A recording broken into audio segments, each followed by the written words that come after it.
공과의 말씀은 이제 하반기 공과로 들어왔습니다. 하반기 이사야 21장 1절에서부터 17절의 말씀인데요. 말씀의 제목은 바벨론, 두마, 아라비아에 대한 권고라는 말씀의 제목으로 같이 공과의 말씀을 살펴보도록 하겠습니다. 여기 남아 있는 것처럼, 제목에 있는 것처럼 1절과 10절은 먼저 바벨론에 대해서 경고한 거예요. 두 번째는 11절과 12절 두마, 에돔을 얘기를 하는 겁니다. 유다 옆에 있었던 에돔에 대한 경고. 그 마지막으로 세 번째 13절과 17절은 아라비아, 오늘날의 사우디아라비아를 얘기를 해요. 거기에 대한 경고를 말씀하신 겁니다. 첫 번째 바벨론에 대한 경고를 말씀을 하셨는데 1절 보시면요, 해변 광야에 관한 경고라. 적병이 광야에서 두려운 땅에서 남방 회리바람 같이 몰려왔더라. 해변 광야에 관한 경고라. 적병이 광야에서 두려운 땅에서 남방 회리바람 같이 몰려왔다. 해변 광야라고 되어 있어요. 해변은 문자적으로 얘기한다라고 하면 이게 그 바닷가를 얘기를 하는데, 그 바닷가가 저기 있는 그 바닷가가 아니고, 그 강을 얘기를 하는 거예요. 우리가 애굽에 대한 경고를 했을 때에 나일강을 그들은 뭐라고 생각을 했다고 했냐면 바다라고 얘기를 했죠. 여기서 해변은 문자적인 의미로 바다를 얘기를 해요.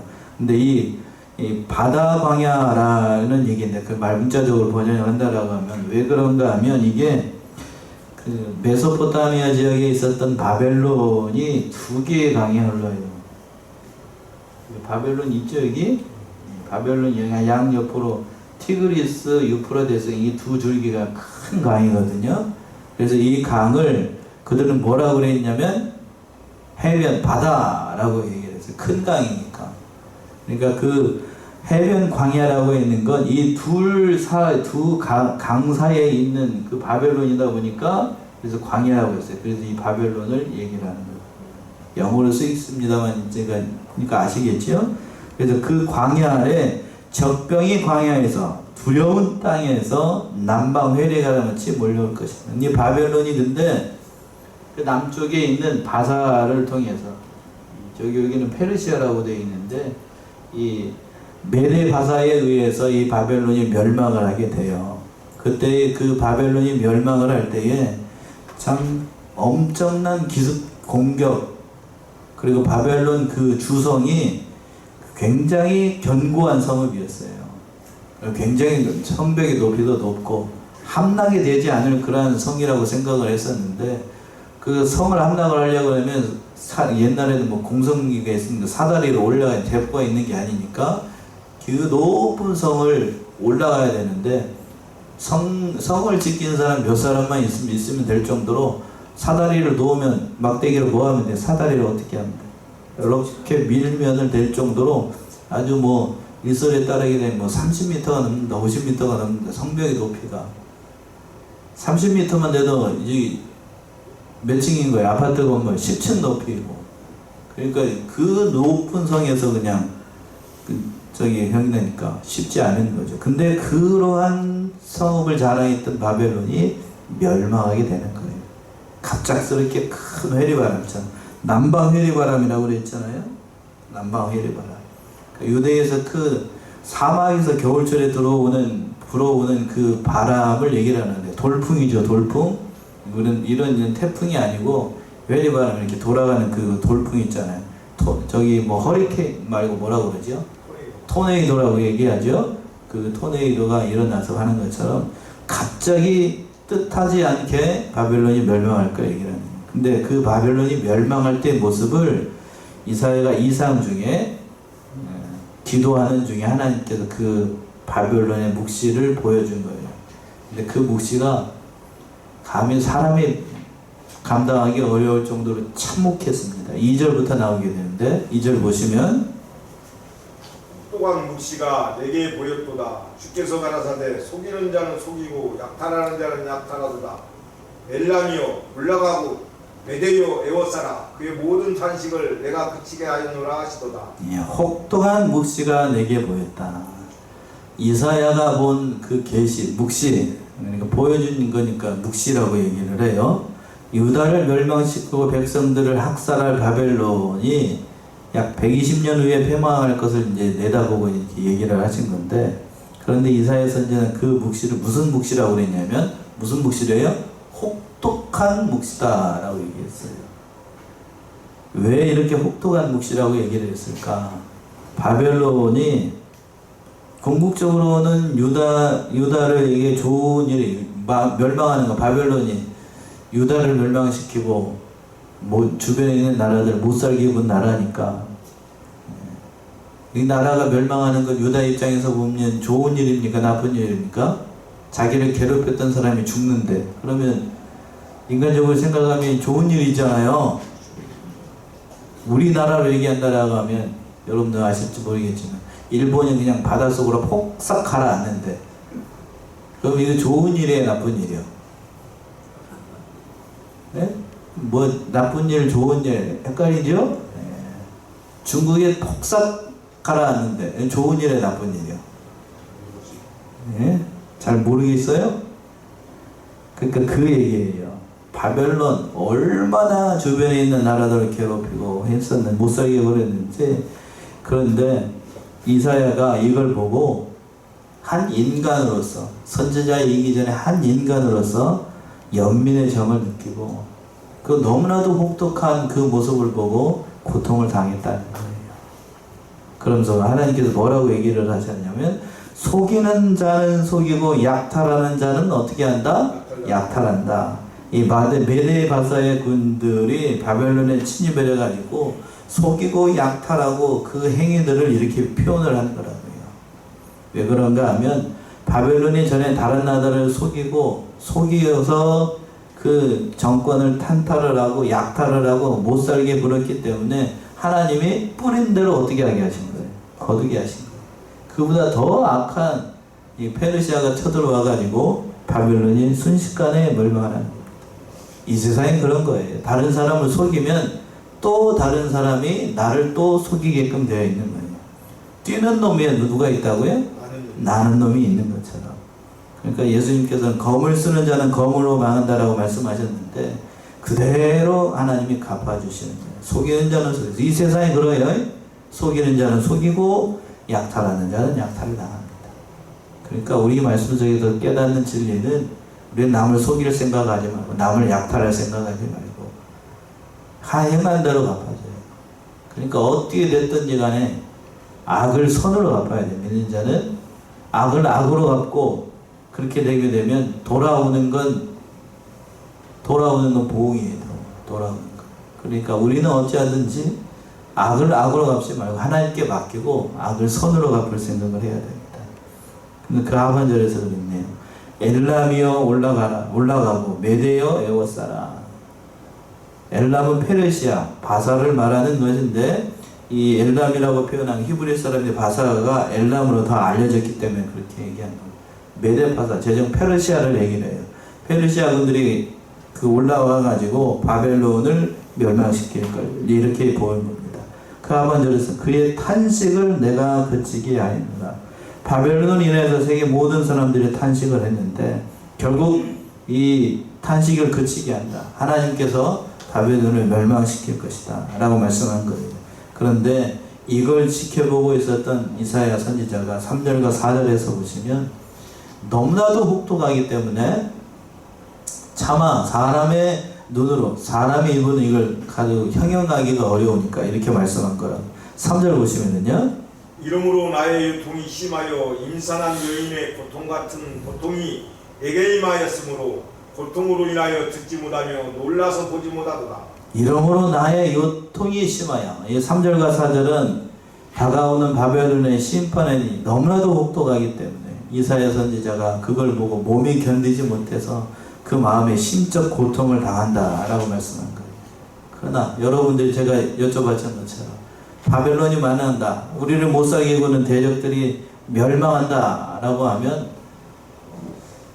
좋아할 거라고요. 그때 당시 바벨론에 환란을 당했던 주변에 있는 나라들, 특별히 활동했던 선지자들은 기뻐할 거라고요. 그런데 이사야 선지자는 바벨론이 멸망하는 모습을 보고 기뻐한 게 아니고 슬퍼하고 괴로워했다는 거예요.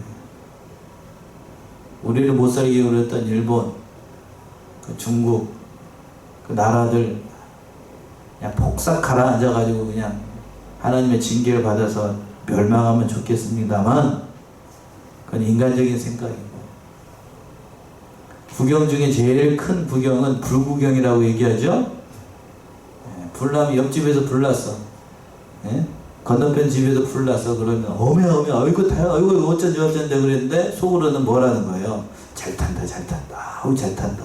그게 사람의 심보죠. 사람의 심보. 근데 이사야 선지자는 자기 나라를 앞으로 멸망시키게 되고, 그 메데 바사의 고레스 왕에 의해서 바벨론이 점령될 때의 모습을 하나님께서 그 전쟁의 참혹함을 보여주셨다고요.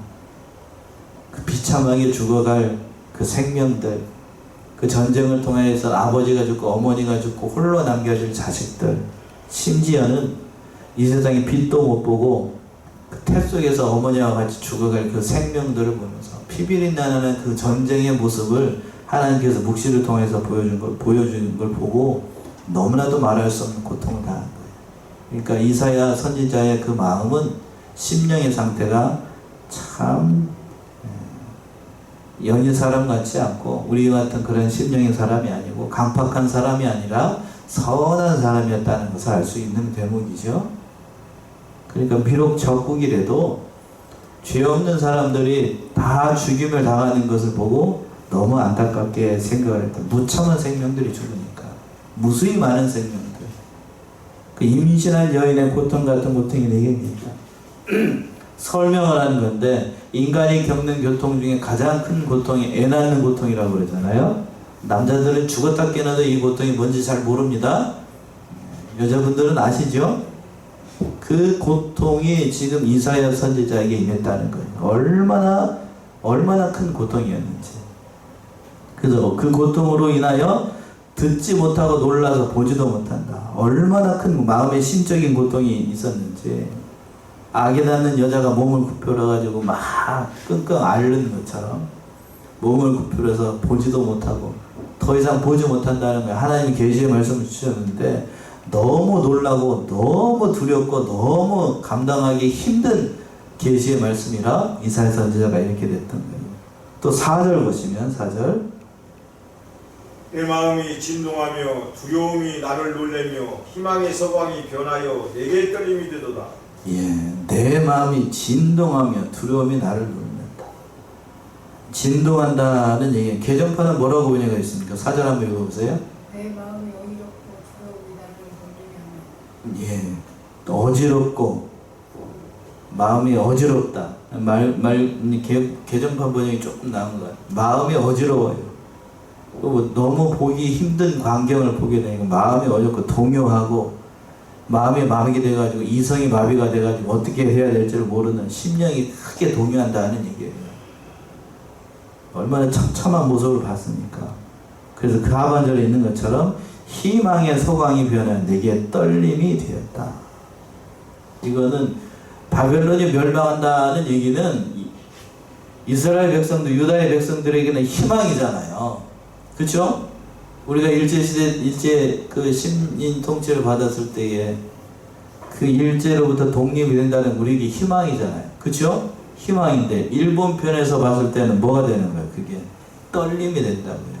그러니까 이 말씀은 이사야 선지자가 누구 편에서 봤냐면 바벨론 입장에서 이걸 보니까 희망이 뭘로 변했다는 거예요. 큰 두려움으로 변했다. 그들의 참혹한 형편을 내다보고 있었으니까 그런 겁니다.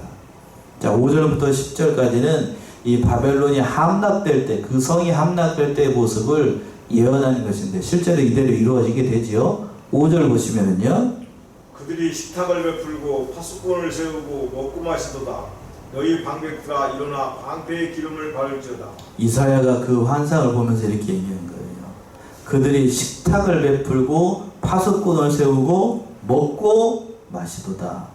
다니엘 5장에 보게 되면 바벨론아 그 벨사살이 크게 잔치를 베풀었어요. 근데 그날 밤에 어디가 쳐들어왔냐면 메데파사의 고레스 왕이 진격해 와가지고 술 마시고 방탕하고 있는 벨사살 왕 궁전에 쳐들어와가지고 그 벨사살랑 술 마시고 있는 왕을 그냥 쳐주겠어. 말씀 그대로 이루어지게 됩니다. 다니엘 5장을 한번 가보세요. 다니엘 5장 30절에서부터 31절. 다니엘 5장 30절에서부터 31절.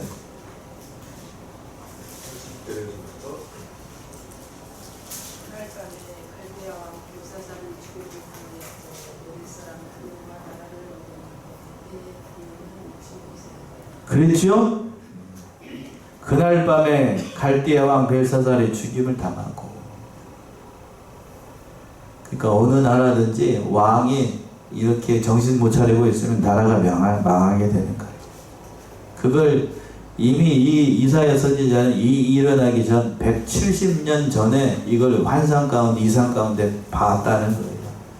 바벨론 궁전에서 이 왕이 어떻게 죽게 될 것인지 묵시를 통하여서 그 밤의 처참한 모습을 다 봤다는 겁니다. 그러니까 그 안타까운 모습을 보고 뭐라고 얘기를 했냐. 그 하반절에 방백들아 일어나 방패에 뭐를 바르라. 이런 말. 술 마시고 거기서 왕이랑 노닥거릴 때가 아니고 이 정신없는 사람들아 일어나가지고 방패에다 기름을 바를 때라고 지금. 이게 뭔 얘기인지 아시겠어요? 예. 거기 노릴 때가 아니고 이 정신없는 사람. 안타까운 경고죠. 안타까운 경고. 자, 6절 보시면 6절. 주께서 내게 이르시되 가서 파수꾼을 세우고 그 보는 것을 거하게 하오되. 네, 주께서 이르시되 6절부터 9절까지는 이제 파수꾼을 세워서 그들이 어떻게 침략해 오는지를 보게끔 하시는 것인데, 이거는 뭐 여러 가지로 해석을 할 수 있습니다만 이 파수꾼은 그냥 이사야 선지자라고 생각을 해도 무방해요. 이사야 선지자가 그 모습을 보고 이렇게 얘기를 했다가도 이해하기가 쉽습니다. 그 이사야 선지자가 봤더니 7절 보시면 마병대가 쌍쌍이 오는 것과 나귀 떼와 약대 떼를 보거든 자세히 유심히 들으라 하셨더니. 파수꾼을 세우고 마병대와 그 적군이 쳐들어오는 것을 보고 나귀떼와 약대가 오는 것을 보면 그걸 유심히 보고 있다가, 유심히 보라는 얘기는 잘 보고 있다가 뭐 하라는 얘기예요? 보고 하라는 얘기겠죠? 보고를 잘 해야 된다. 그랬더니 파수꾼이 왔습니다. 8절 보시면 파수꾼이 사자같이 부르짖기를 주여 내가 낮에 늘 망대에 섰었고 밤이 맞도록 파수하는 곳에 있었더니. 9절까지요. 마병대가 쌍쌍이 오나이다. 그가 대답하여 가라사대 함락되었도다 바벨론이여 그 신들의 조각한 형상이 다 부서져 땅에 떨어졌도다 하시도다. 예, 파수꾼을 세워가지고 잘 지켜보라고 그랬더니 파수꾼이 사자같이 부르짖죠. 그러면서 뭐라고 얘기를 했냐면 주여 내가 낮에 망대에 섰었고 밤이 맞도록 파수를 했는데, 그러니까 그 밤이 맞도록 이 모든 것을 잘 지켜보고 있었는데 마병대가 쌍쌍이 왔습니다. 선지자가 말씀하신 것처럼 그 마병대가 그냥 쌍쌍이 오면서 엄청난 대군이 몰려왔습니다. 그러면서 결과를 얘기를 하는데 그 하반절에 그가 대답하여 가로되 함락되었도다. 어디요? 바벨론이요. 이 말은 그렇게 견고하고 강력한 성이었던 그 바벨론이 함락될 것이라고는 생각지도 못했던 바벨론이 삽시간에 멸망을 한다. 아무도 예상하지 못한 일이 순식간에 일어나가지고 바벨론 성이, 그 견고한 성이, 그 견고한 제국이 멸망하게 됐다는 거예요. 그 너무나도 큰 충격이에요. 이건 결국 그 배후에서 역사하신 하나님께서 이렇게 하신 겁니다. 그리고 그 하반절에 있는 것처럼 그 신들의 조각한 형상이 다 부져서 땅에 떨어지게 하셨습니다. 그러니까 뭐 여기서 보게 되면 그 바벨론이 멸망하게 된 거는 그 신들의 조각한 형상이 부서졌다는 거니까 뭘 섬긴 죄 때문에 멸망한 거예요. 우상 섬긴 죄 때문에. 벨사살이 마지막에 그 다니엘 5장 30절 이하에 써 있는 것처럼 술 마셔서 그날도 술 마시고 음주가며 하고 노닥거리고 그러다가 자기 파수꾼을 세고 너는 오면 얘기를 하라고 그랬는데 그 파수꾼들도 자기가 술 먹고 있는데 파수꾼이라고 제대로 성을 지켰겠냐고, 나머지 병사들도. 같이 먹고 마시고 등다가 화살 한번 제대로 써보지도 못하고 그냥 바벨론 성이 순식간에 함락이 됐어요. 그러니까 이 모습이 참 처참했어요. 마지막 10절 보시면, 너 나의 타작한 것이요 나의 마당의 곡식이요 내가 이스라엘의 하나님 만군의 여호와께 들은 대로 너희에게 고하였노라. 예, 너 나의 타작한 것은 나의 마당의 곡식이요. 문맥상으로 봤을 때 바벨론 침략을 받아서 유린되고 포로로 잡혀간 유다의 백성들을 얘기한다라고 봐야 됩니다. 그 모든 하나님의 백성들이요, 하나님의 백성대로 하나님의 백성들에게 이 소식을 전한다라고 이렇게 얘기를 하는 거예요. 자, 두 번째는 이제 11절과 12절 두 바에 대한 경고의 말씀인데, 11절 보시면, 두마에 관한 경고라. 사람이 세일에서 나를 부르되 파수꾼이여 밤이 어떻게 되었느냐. 파수꾼이여 밤이 어떻게 되었느냐. 예, 두마에 대한 경고라. 두마, 여기 지도에는 잘 나오지 않습니다만 유다 옆에서 그 두마는 에돔 땅을 얘기하는 거예요. 에돔이 누구냐면 그 야곱의 형제 중에서 형이었던 누구죠? 에서의 혈족이 바로 이 에돔 족속이에요. 에돔 족속. 그러니까 이스라엘하고는 끊을 수 없는 형제국가입니다. 형제국가. 에돔 형제국가가 이렇게 사람이 세일산에서 나를 부르대. 세일산, 본래는 에돔 족속이 거두었던 그 산지의 이름인데, 이것은 에돔 땅의 수도이기도 했어요. 따라서 사람이 세일산에서 왔다라고 하는 것은 에돔 족속이 다가올 그 아수르의 그 심판을 피할 수 있을지, 다가오는 하나님의 그 징계를 피할 수 있을지, 장차 이 나라의 운명이 어떻게 될지를 파수꾼한테 물어본 거예요. 그랬죠? 뭐라고 그랬냐면, 파수꾼이여 밤에 어떻게 되겠느냐? 파수꾼이여 밤에 어떻게 되었느냐? 몇 번 물어봤습니까? 똑같은 걸. 2번 물어봤죠? 그렇다는 얘기는 사람을 보내가지고 2번씩 물어봤다라고 하는 것은 그 마음이 불안하고 위험한 것을 느껴가지고 밤에 어떻게 될 겁니까? 밤에 어떻게 될까요? 우리는 어떻게 될까요? 우리는 어떻게 될까요? 파수꾼한테, 즉 이사야 선지자에게 물어봤다는 얘기예요. 위기의 순간을 어떻게 넘어갈 수 있을까? 우리도 이 하나님의 징계를 피할 수 있을까? 파수꾼한테 물어봤더니 파수꾼이 얘기를 합니다. 정직하게 얘기를 했어요. 11절 보시면 12절 파수꾼이 가로되 아침이 오나니 밤도 오리라. 내가 물으려거든 물으라. 너희는 돌아올지니라. 예, 파수꾼이 가로되 아침이 오나니 뭣도 오리라? 밤도 오리라. 예, 아침에, 이 말의 뜻은 그거예요. 아침에는 오기는 오는데 연달아서 또 뭐가 온다는 거예요? 밤이 오게 된다는 거예요. 이건 역사적으로 에돔이 아수르의 공격을 당해서 고통을 받을 것인데 잠시 동안 그 고통에서 벗어나게 돼요. 그러니까 아침이라고 표현을 했는데, 그런데 그 아수르로부터 공격을 당해가지고 어려움 가운데서 피하기는 할 수 있겠습니다만, 아수르보다 더 강력한 어느 나라가 쳐들어와서 바벨론에 의해서 나라가 위급하게 될 것이다. 그러니까 이렇게 시적으로 표현하는 거예요. 아침이 오겠지만 그보다 더한 밤이 올 것이다. 엎친데 뭐하게 될 것이다? 덮치게 될 것이다. 내가 물으려거든 물으라. 너희는 돌아올지니라. 그러니까 이 말씀을 합니다. 너희는 돌아오라 라는 말씀은 결국 회개하고 누구한테 돌아오라냐니까요? 하나님께 돌아오라는 얘기예요. 참, 이 경고의 말씀들을 통해서 그러니까 우리에게 주시는, 그때 당시 유다의 백성들에게 주는 교훈은 그거예요. 하나님의 징계는 피할 수 없으니 너희가 전심으로 그 모든 것들을 피하려고 하면 회개하는 믿음을 가지고 누구 앞에 오라는 겁니까? 결국 하나님 앞에 오라는 얘기예요.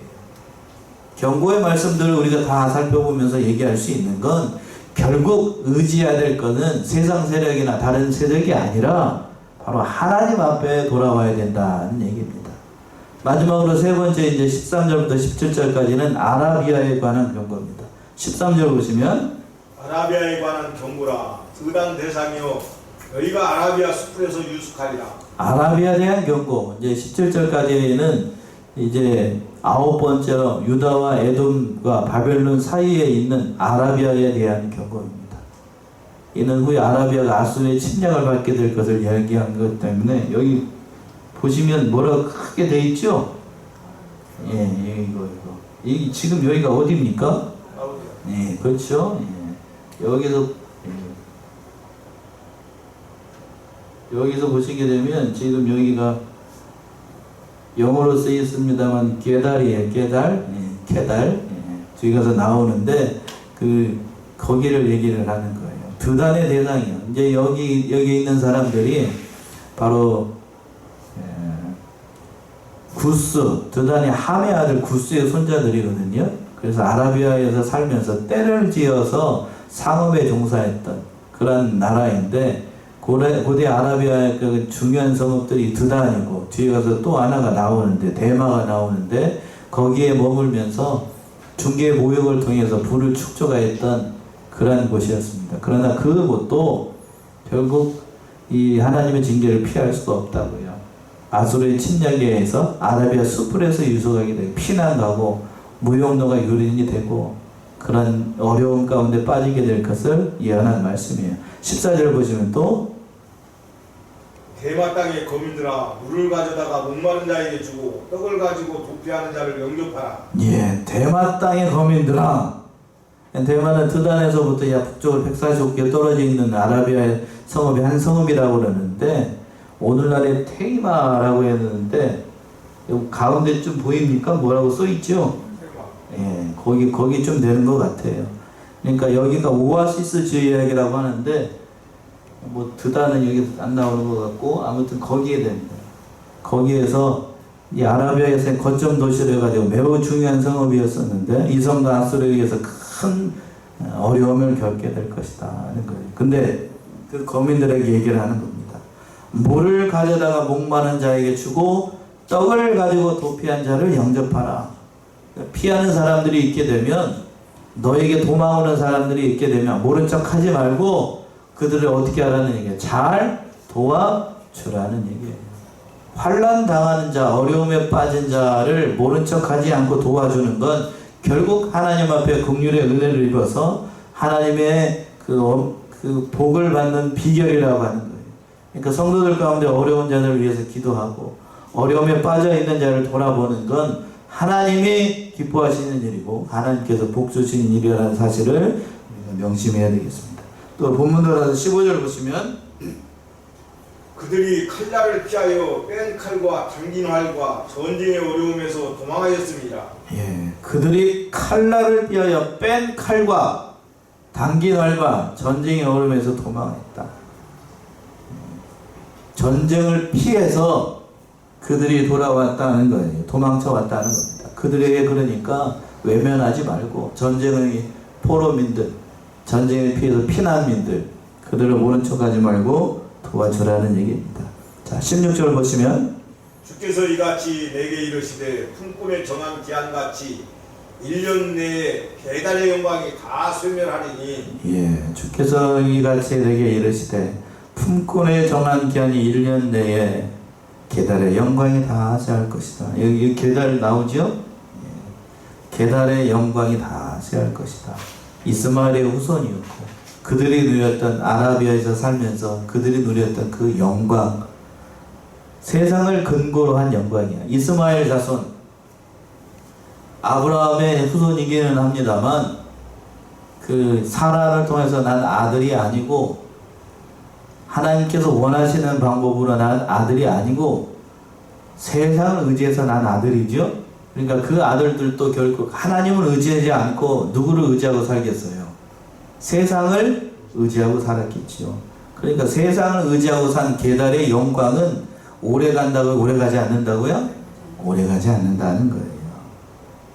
그러니까 여호와로 말미암지 않은 하나님으로 말미암지 않은 영광은 아무리 정통이 깊고 화려하다 할지라도 하루아침에 그 재난의 길을 피할 수가 없다. 마치 아침에 일어나는 물안개처럼 잠시 피어올랐다가 해가 뜨게 되면 그 물안개가 자취를 가지고 사라지는 것처럼 계달의 영광도 때가 되니까 다 1년 내라고 그랬잖아요. 다 사라지게 될 것이다. 마지막 17절 보시면 계달 자손 중 활 가진 용사의 남은 수가 적으리라 하시니라. 이스라엘의 하나님 여호와의 말씀이니라. 예, 활을 가진 자, 계달의 자손 남은 자가 없을 것이다. 얼마 남지 않게 될 것이다. 는 뜻이고, 이스라엘은 여호와의 말씀이라. 역사를 주관하시는 하나님께서 하나님의 주권 가운데 이 모든 일을 계획했으니 오늘날에도 역시 하나님께서 이 모든 일을 이루신다는 거예요. 결국 하나님을 의지하고 하나님으로 인하여서 그 모든 일을 한다는 사실, 하나님이 바로 역사의 주관자라는 사실을 깨닫고 우리가 하나님을 의지해야 된다는 얘기입니다. 다니엘 4장 17절 한 군데만 찾아보고 오늘 말씀 마칠게요. 다니엘 4장 17절 보시면 이렇게 말씀했습니다. 다니엘 4장 17절 이는 순찰자들의 명령대로요 거룩한 자들의 말대로니 곧 인생으로 지극히 높으신 자가 인간 나라를 다스리며 자기의 뜻대로 그것을 누구에게든지 주시며 또 지극히 천한 자로 그 위에 세우시는 줄을 알게 하려 함이니라 하였느니라. 예, 하나님이 어떠한 분인가를 설명을 하는 거예요.